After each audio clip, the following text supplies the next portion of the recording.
and we're at the start of our hike into the Didima Gorge. Sabina in the lead and everybody following her like sheep. Coming along the trail into a nice little wooded shady bit which won't last long, but a nice cool down for a bit.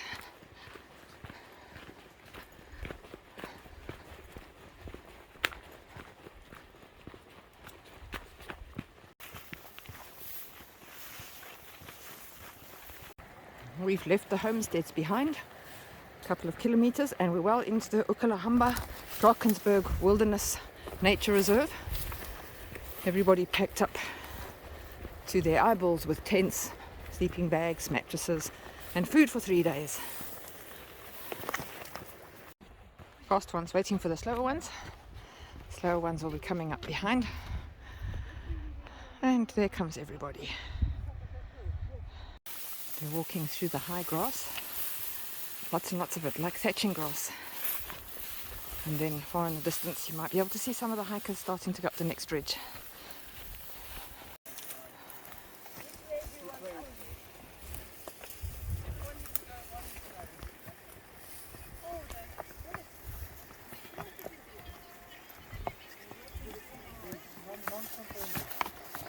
There you go, thank you.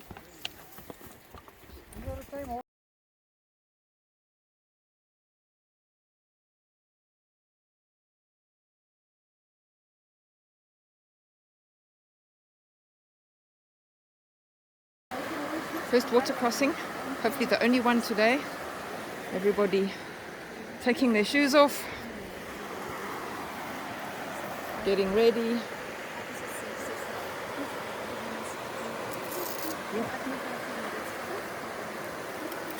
Woo. And I'm over, and now for everybody else to come over. George Dearest wants a hiking stick.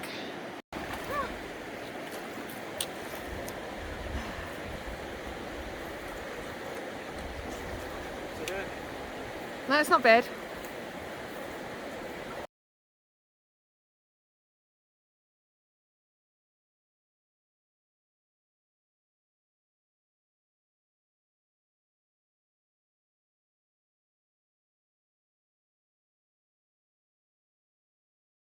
We're high up above the river now. This is a different track to what we've normally taken to the cave we're going to. It's interesting because I think we're on the high road. The river is quite far below and there is a track down there, which is the one we know. I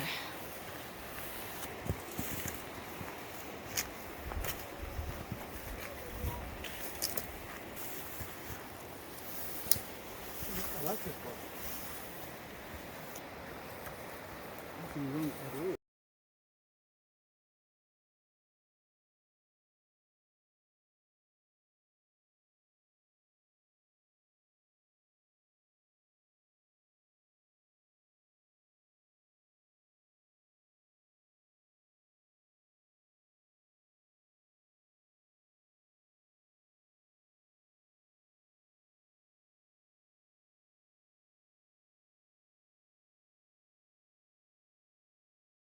And we've reached a delightful little river with a waterfall, and we've all got to cross over.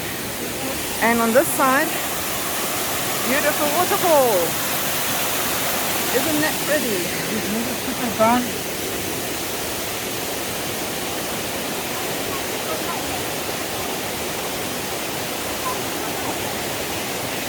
Come across here, babes.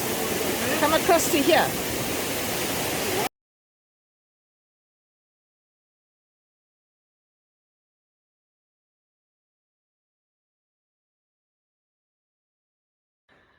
And this is it. We're in. 2 of us are up and the rest are coming. And this is the cave that we are staying in tonight. George and I have been here before, but to protect the paintings in the area, we have to not give out too much info on this cave. But there's plenty of room. You could probably sleep 20, 30, 50 people in here.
about 6:30 in the morning, and people's voices are slowly coming out of the cave as everybody wakes up.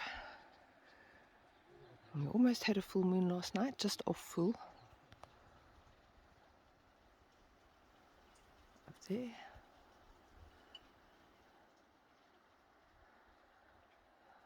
As it's just before sunrise here in the mountains.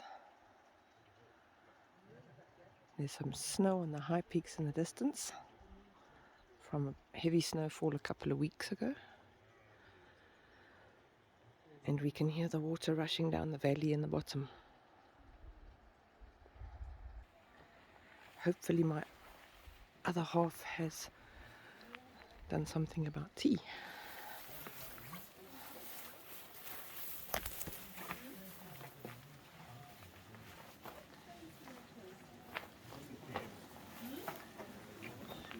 Did you switch off?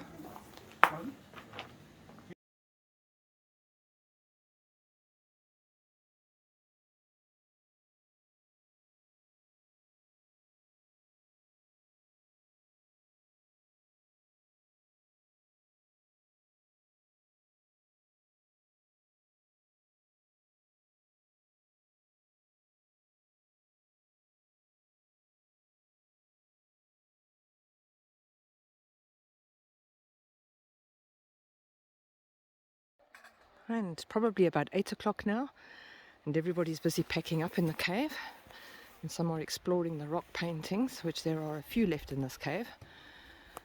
And I took a walk up the hill to get some footage and just admire the view and sit for a while and get changed. There's 20 people in the cave right now, which is the most that's ever been in here that I know of. Probably not in total, but there's plenty of room in this cave. More light now than there was earlier, so you can see what's happening. People packing up, everybody getting ready for moving on to find another cave. And there is the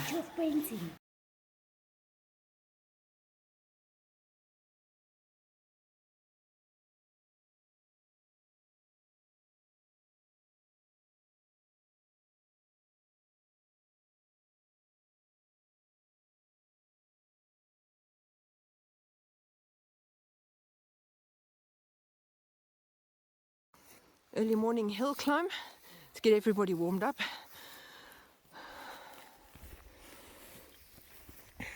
And here they all come up the hill. Ooh, steep hill. And everybody will get nicely warmed up. And now I'm puffing and panting as I get higher up this hill. Everybody working their way up slowly. And old Speedy Gonzalez's are right at the top already.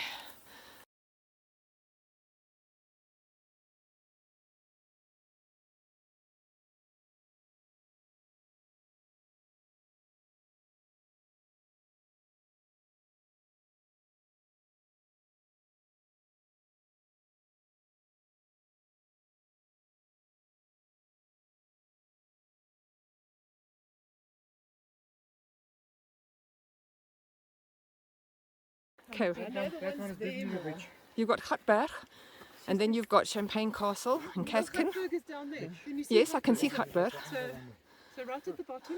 That big cliff, what is that? And then you've got Gray's Pass coming along. Peak, and to the right is So at the bottom is Gatberg. Then you get Staghorn is behind. That flat one is Kefkin Peak. V. To the right you get the V, and then you get Monkskuil. To the right is Champagne Castle. And then further than that, Bloody. I'm not sure which is peak is that triangle up there. Monkskuil is in front, so it's actually loose standing, but from this part it looks like it's all part of the escarpment. All the top berg, all the way across to Tutumi, Organ Pipes, Windy Gap, and there's the Cathedral Peak, the inner and the outer horn, the bell, and all the way through to the Sentinel area. And here's our group admiring it as we get up the hill.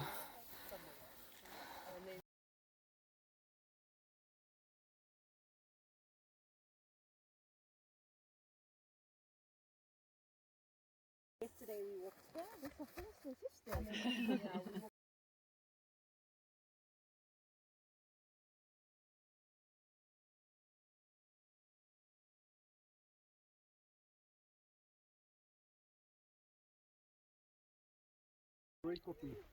A brief water break, snack break, as we all regroup. We are custodians of them for the next few years.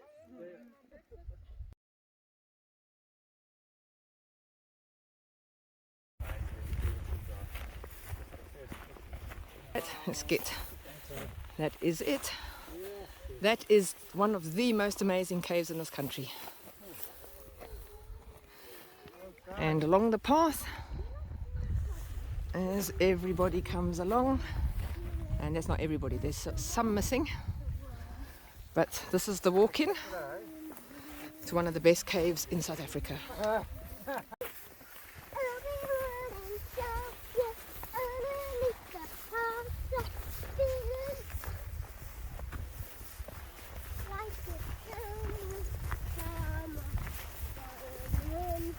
Them going into the cave.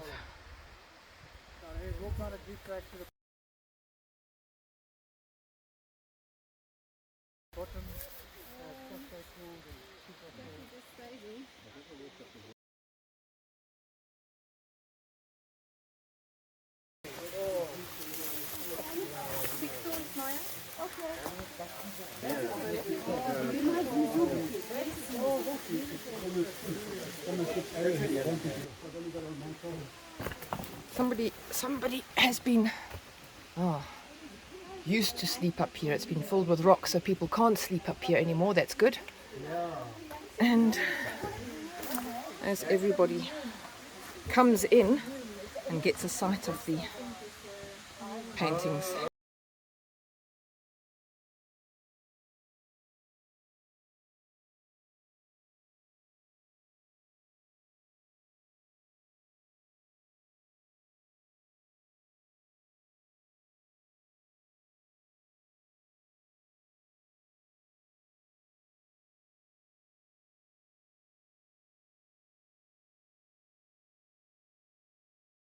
There's people spread out all the way along the cave, admiring the paintings. Most of them are very weathered. Some of them are fairly well preserved. Just time. And this is a massive cavern. Nobody sleeps here. It's completely not allowed to camp here. And we hope most people respect it.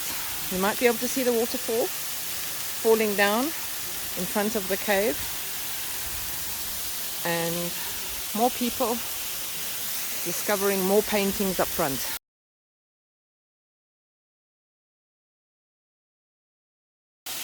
Now we're below the waterfall, underneath the cave. We're going to look back up at the cave. There's a beautiful rainbow where the water falls, and all the way up to the top of the cave's lid.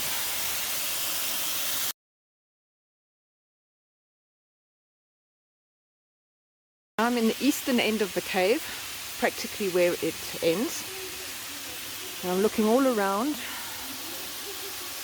and you can see the waterfall and the overhang and the walls curving all the way through.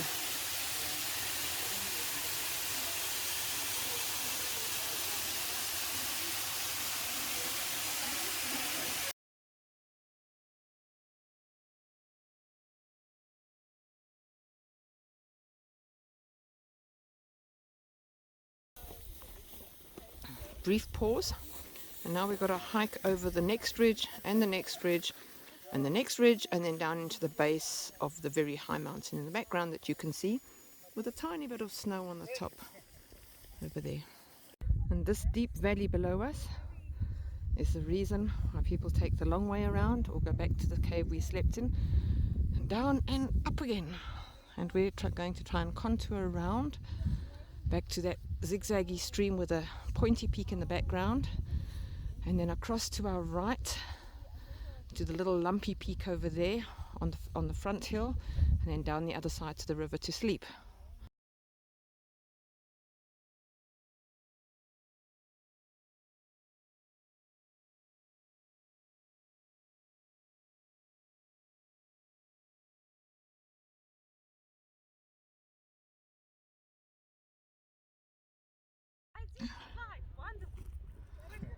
Well, most people are coming down that hill on their bums. It's probably steeper than what it looks like from here. Because Gerrit-Jan and I came down between the cliffs over there. There's a gap somewhere along those cliffs. And we popped down through a hole in those cliffs. And as we can see the rest of the group on that path. Where did you guys go? We were on a little bit on the left.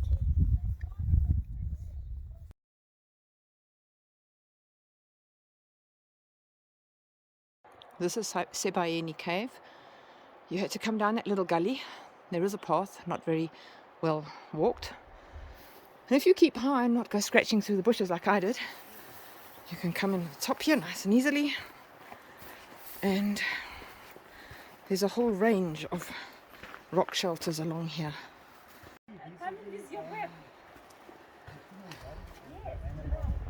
And more paintings.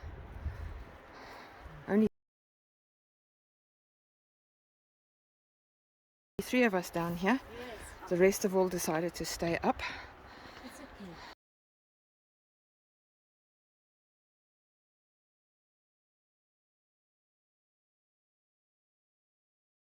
okay. It's bath time and it's quite cold already, and the water is very cold, but we'll do a quick dip, a splash and dash body wash, and then we'll go and enjoy the sunset, which is happening up there.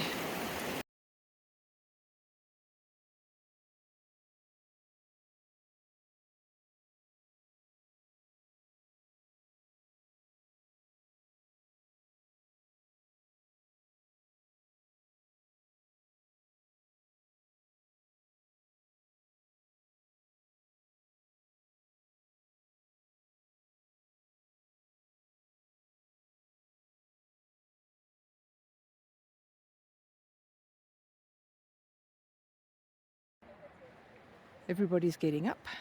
It's just after 6 in the morning and the mountains are glowing. And it's really pretty. And the tents look lovely with the mountains behind. Zoom out slightly and focus. And we still have a nice bright moon up there. I'm not sure how well he will focus. Too dark. Go back to the mountains. Everybody's buzzing around, starting to get dressed and get ready for the last day's walk as we walk in.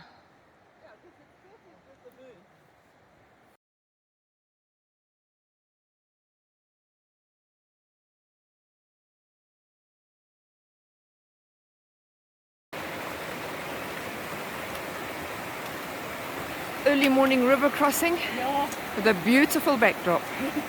2 coming on that side. Everybody finding their own route. And a beautiful background. Hopefully nobody will land up in the water this time of the morning.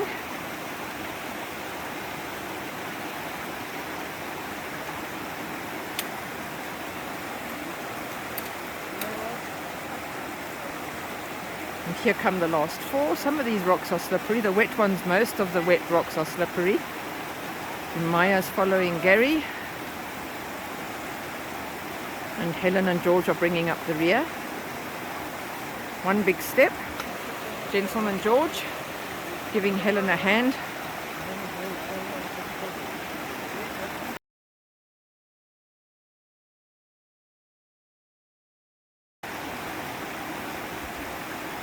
the slowest person I know to do for river crossing is Ben. Really? Yeah.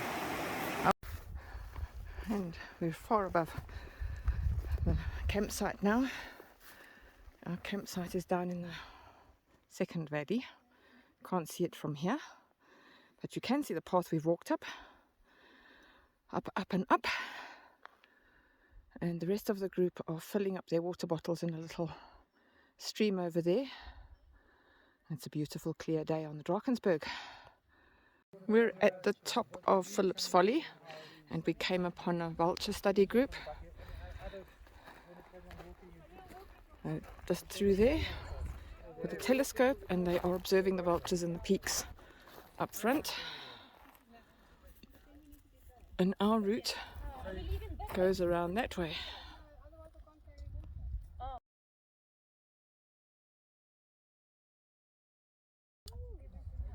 This is a bonus.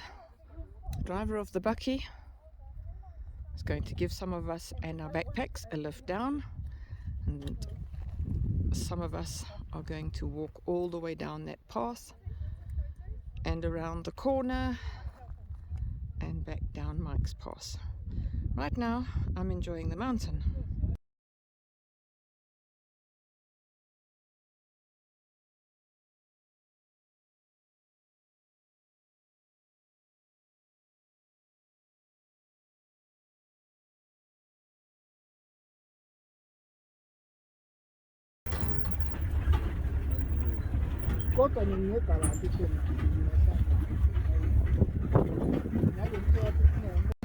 Yeah. Having a pee now. As we pass the old You could have gone behind forestry buildings. quarters.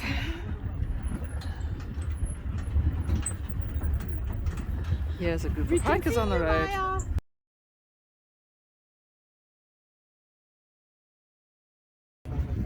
Listen, we're all Very unusual photo.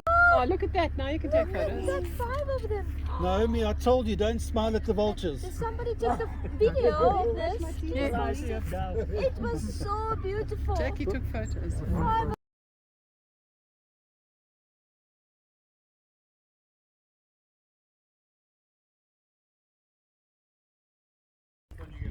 We're all back in camp, enjoying cokes and ice creams, like being really greedy hikers, getting changed, brushing hair, and talking about lunch. And the aloes are beautiful here in camp. This is called Didima Resort, and on the hill over there are a few earlunt. There's still earlunt in the wild here, which is beautiful. If you're lucky, you get to see a herd of them. And a little bit further along the road is Cathedral Peak Hotel, which many of you will have heard of or hiked at. And this is the end of our hiking video.